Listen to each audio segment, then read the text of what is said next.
Honorable Speaker, thank you very much.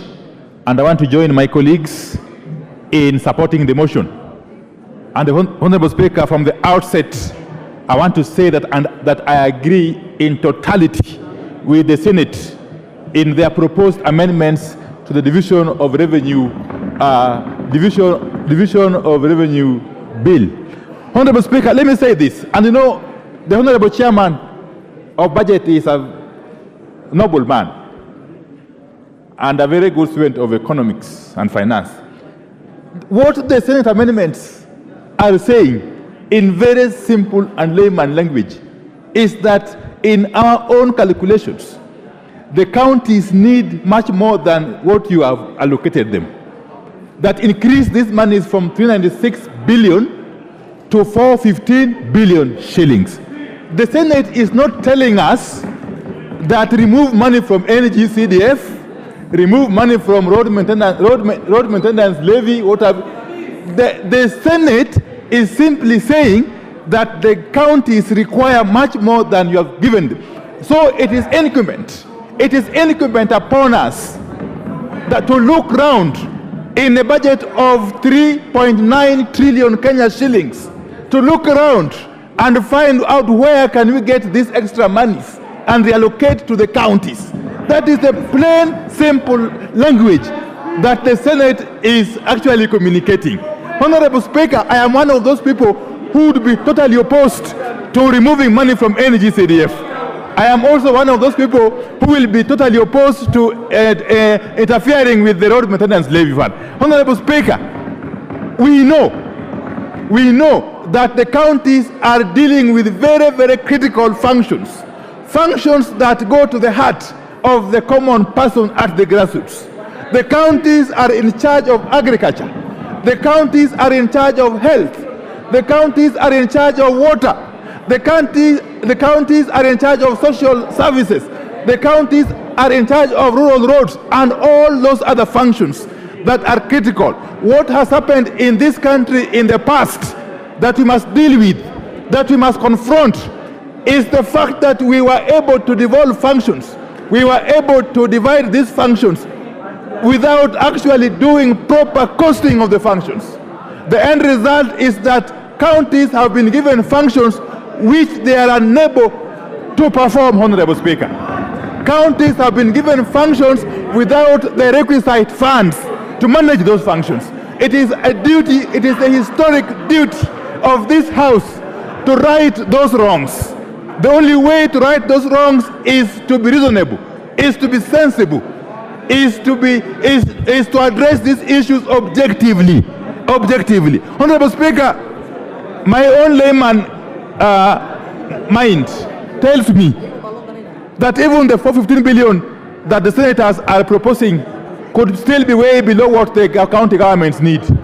Honorable Speaker, in the fullness of time, we might actually find that the county governments require much more money.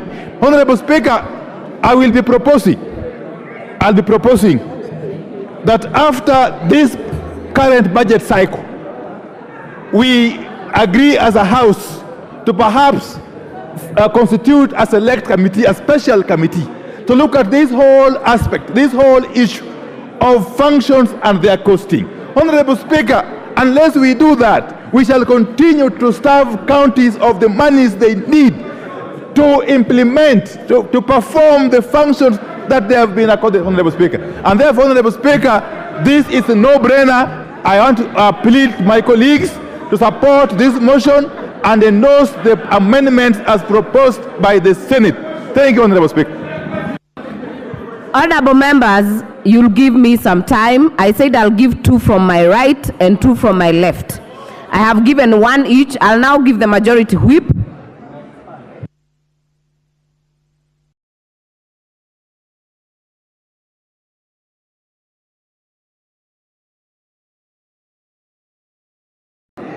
Thank you very much, Honorable Speaker. Honorable Speaker, I think it's important for us not to engage ourselves in populism politics when we are discussing very, very serious matters. We all live in this country, Honorable Speaker. NGCDF has been in existence for over 20 years. Yeah, for about 20 years, Honorable Speaker. Devolution in this country came into place in 2013. But you can hardly show what devolution or county governments have done compared to what NGCDF does. Honorable Speaker, it's important for us to also to be very factual. Some of these governors that we are defending so much, that we are or county governments that we are defending to have a lot of money, cannot even spend the amount, cannot even spend the entire amount whenever they get it. We are getting into the closure of the financial year, but you'll realize that some governors have not even spent a quarter of the amounts that they got when the financial year started. I mean, really, here we are debating on how we can be able to add them more funds for roads. When we all live in this country that governors do not even do roads, or the county governments are not working. We are telling them, this house, if we allow the proposal by the Senate on the division of revenue bill, Honorable Speaker, it will then mean that the amounts that we place for the 22% that is under the control of the members of parliament should be managed or governed by the governors. When we know their incapacitation, when we know they are not able, when we know they will not do it, when we know they will use it for other purposes. Honorable Speaker, in totality, when you say that you have the money, like Honorable Odhiambo has said, you must show which place you are taking this money from. Who are you subtracting to add for the county revenue? Which person are you subtracting? And in this case, the main casualty will be the members of parliament. It will be the NGCDF. It will be the NGAF. Instead, we should actually be discussing on how we can add NGCDF money. We discuss on how we can be able to add NGAF, because at least we are able to see what NGCDF is doing, what NGAF is doing. Members of parliament seated on the opposite side, Honorable Speaker, are only playing populism politics. They know even from the counties they come from, it's nothing. I see Honorable Rene shouting, but in her county there is nothing. Roads are pathetic. I was there last weekend. The roads that are done by the governor Nyaribo in Nyamira is zero. He's doing nothing. I see Honorable Obadia complaining here, but you go to Bomachoge Borabu, the village roads that are supposed to be done by the county governments have not been done. They are pathetic. The ECD classes that they are supposed to build are not being built. We cannot add money to the counties. To whom much is given, much is expected. Honorable members, do not raise your hands. Honorable Kibagendi, use your cards. Honorable Mayaka, you don't shout. Yeah, use your cards. I cannot see you on my screen. Stop shouting in the house. Thank you, Honorable Speaker. As I wind up, Honorable Speaker, to whom much is given, much is expected. A lot has been given to the county governments, but we can hardly see. You will need a microscope to identify what governors do. But everything NGCDF does is in full glare of the eyes of everybody. Everything that the NGAF is doing is visible. But you'll need a microscope to see what governors are doing. You see classes being built by NGCDF across the country. You'll actually mark. But in the county government structure, you'll actually need a microscope. The only development those guys are doing is walking in a convoy of 20 vehicles, moving around funerals, one vehicle carrying a chair, another vehicle carrying carpets, another vehicle carrying goons, another vehicle carrying microphones, another vehicle carrying a girlfriend, and then they go there, they disrupt functions in barrios, carrying themselves in high titles, and then you are discussing on how to add the money here.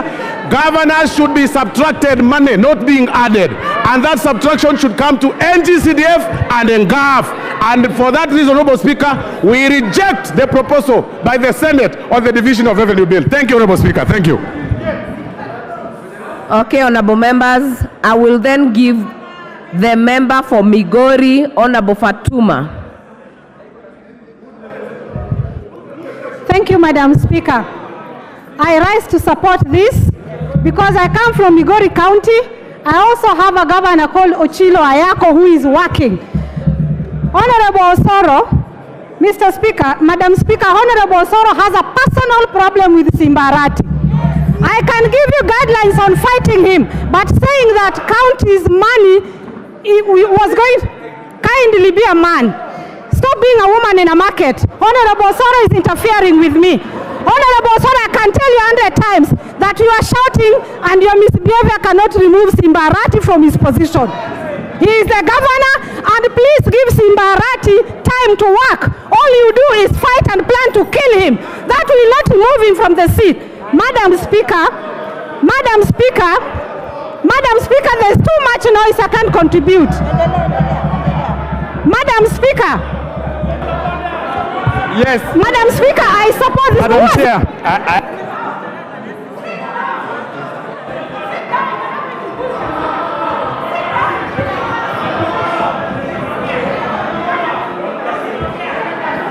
You are not on microphone.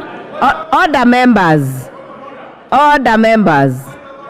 Point of order is not done by shouting. Honorable member for Madeira, it is not shouting. You put your card and put intervention. Honorable Bowen, what is out of order?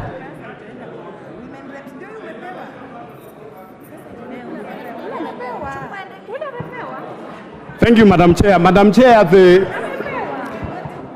debate before us, Madam Chair, is about division of revenue bill. But it is not about, I had the honorable member for Migori. It's not about Simba Arati and Osoro. Osoro specified.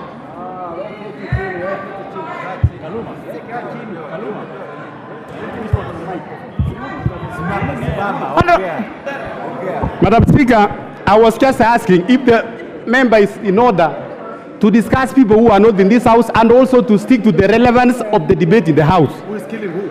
And who is killing who, Madam Chair? Because she made some unsubstantiated claims of killings. I think the Honorable Chair of Migori, she's completely out of order.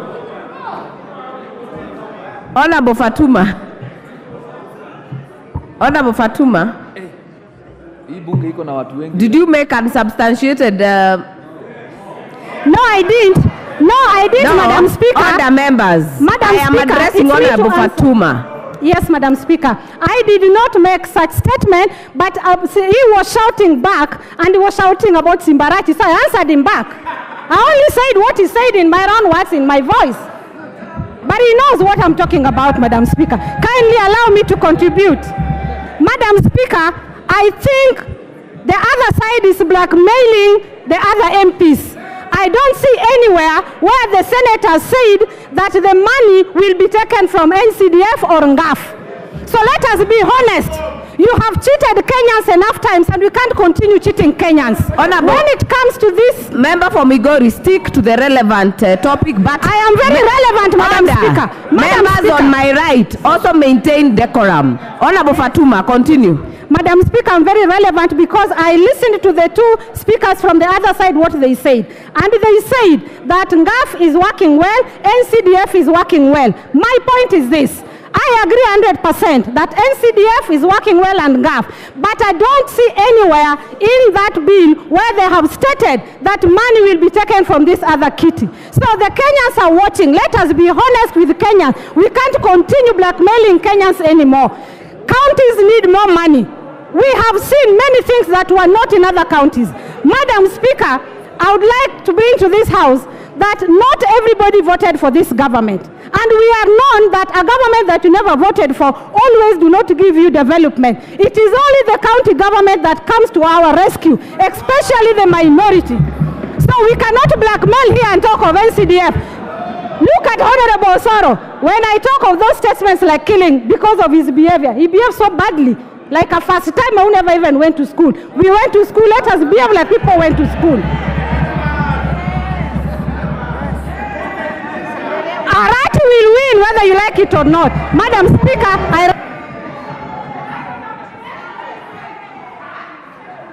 Order. Honorable members, we do not make aspersions to one another in this house. Honorable members, as I had promised, we will do two on my right side and two on the minority side. Then I will put the question. Order, members. I therefore put the question. Oh, yes. Before we get to the question, we will have the Chair, Budget and Appropriations Committee to reply. Yes. Thank you very much, Honorable Speaker. And I actually rise to agree with all the members who have had a contribution to make this afternoon. I agree with the members on the right side of the Speaker, and I also agree with the members on the left side of the Speaker. I agree with the Majority Leader as much as I...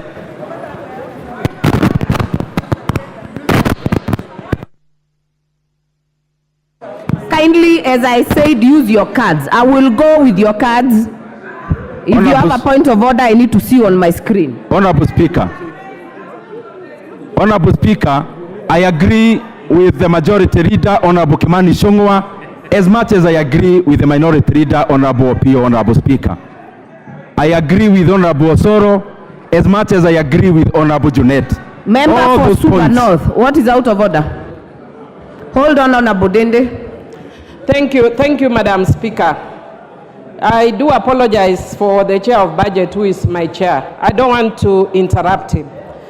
But, Madam Speaker, I don't think it is in order for Honorable Osoro to be physically making sexually suggestive gestures in this House. He is pointing to his penis in this House while pointing at Honorable Fatuma. It is completely out of order. It is abhorrent.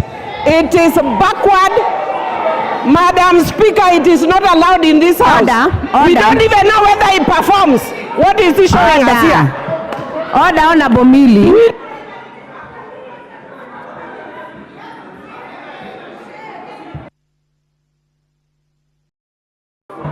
Order, Honorable Millie.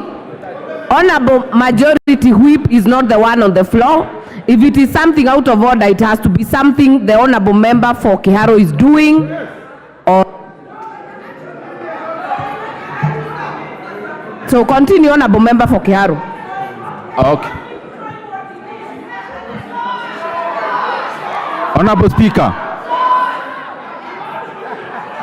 Honorable Speaker.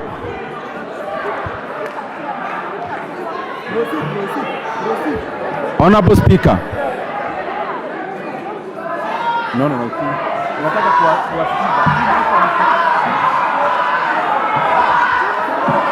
Okay. Honorable Speaker. Honorable Member for Super North. I know you are never ashamed of your sexuality, but I don't think we have gotten to that point. Honorable Millie. So let's allow Member for Kiharo to finish. Finish your reply, Honorable Member for Kiharo. Speaker, I thank you very much. Honorable Speaker, I'll take very short time, so I request members, if it's possible, we can listen to each other. Honorable Speaker, I have listened to all the members in this House this afternoon, and I actually agree with all of them. I agree with the Majority Leader, Honorable Ichung'wah, at the same breath as I agree with Honorable Opio and Honorable Speaker, who is my former chair in PAC. Honorable Speaker, I agree with Honorable Osoro, and also I agree with Honorable Junet, as much as I agree with Honorable Fatuma, as much as I agree with Honorable Mokoji and all the others. The reason for saying that, Honorable Speaker, there are some things that are without any doubt. That number one, this House supports devolution, as it was said by Honorable Junet. Just for the record purpose, ourselves on the right side, we support devolution as much as the right side, Honorable Speaker.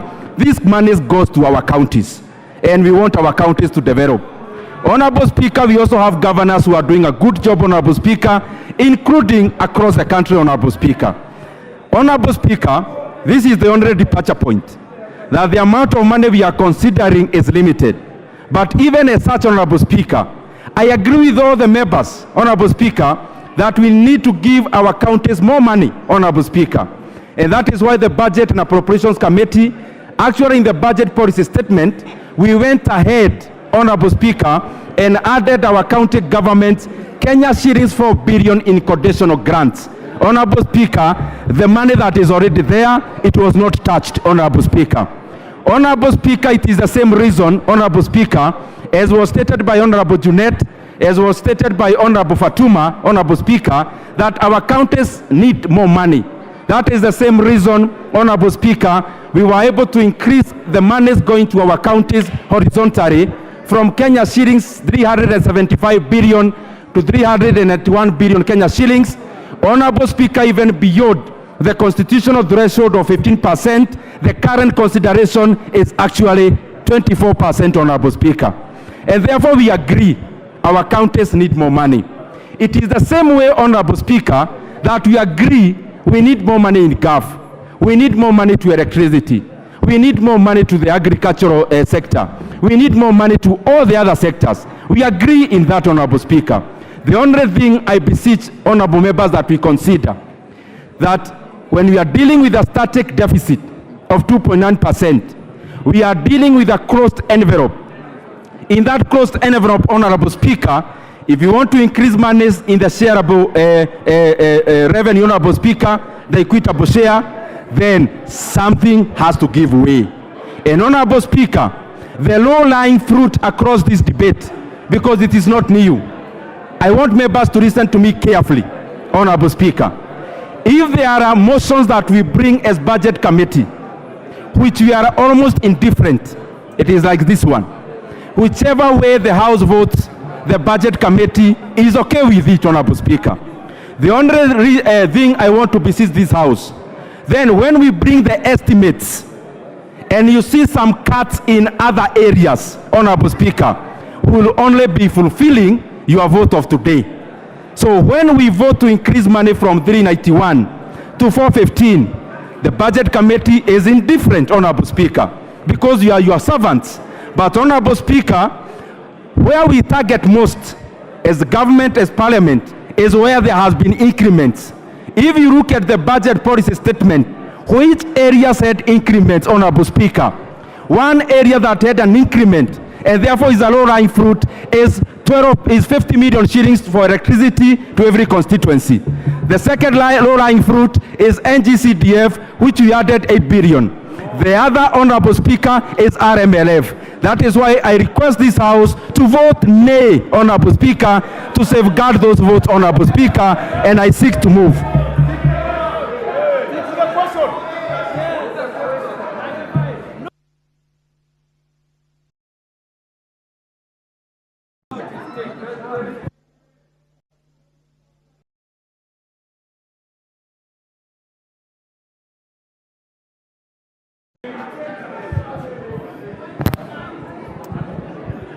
Okay, honorable members.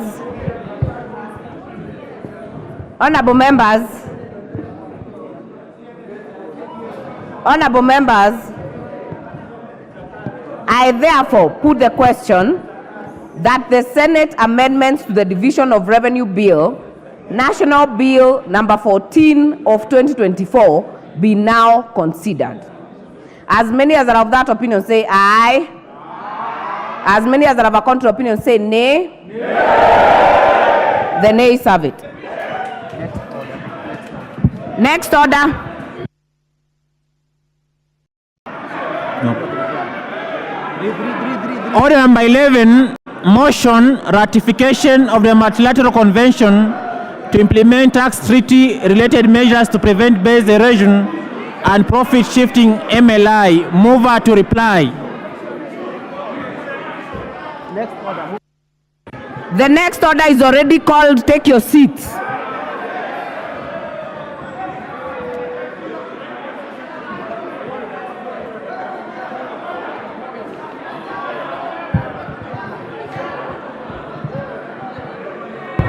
Honorable members, the next motion, there was a typo on the order paper. We'll have the mover reply. The chairperson, Departmental Committee on Finance and National Planning.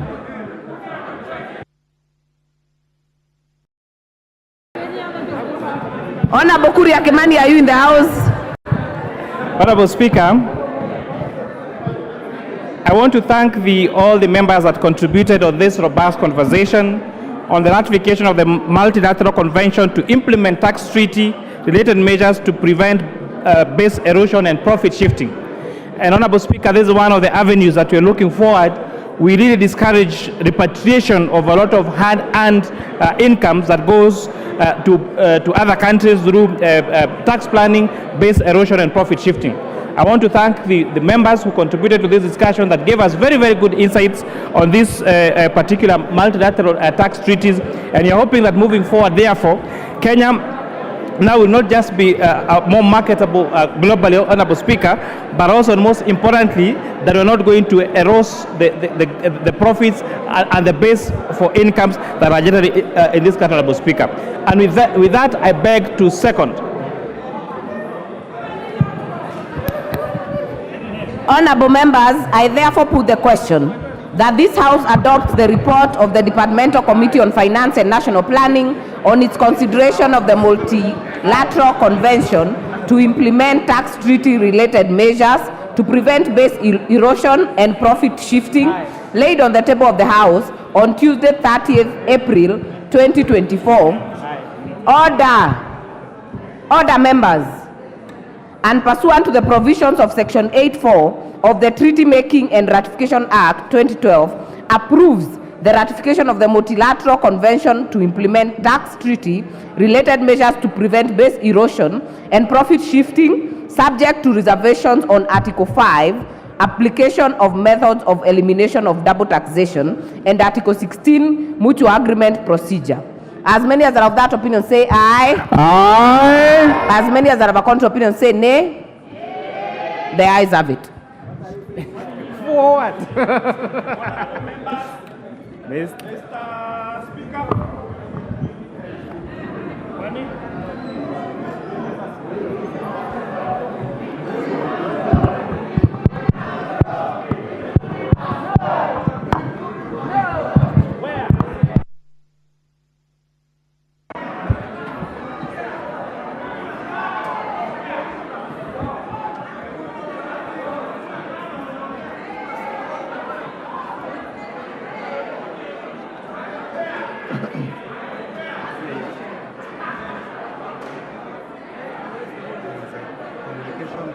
Order, honorable members. Order.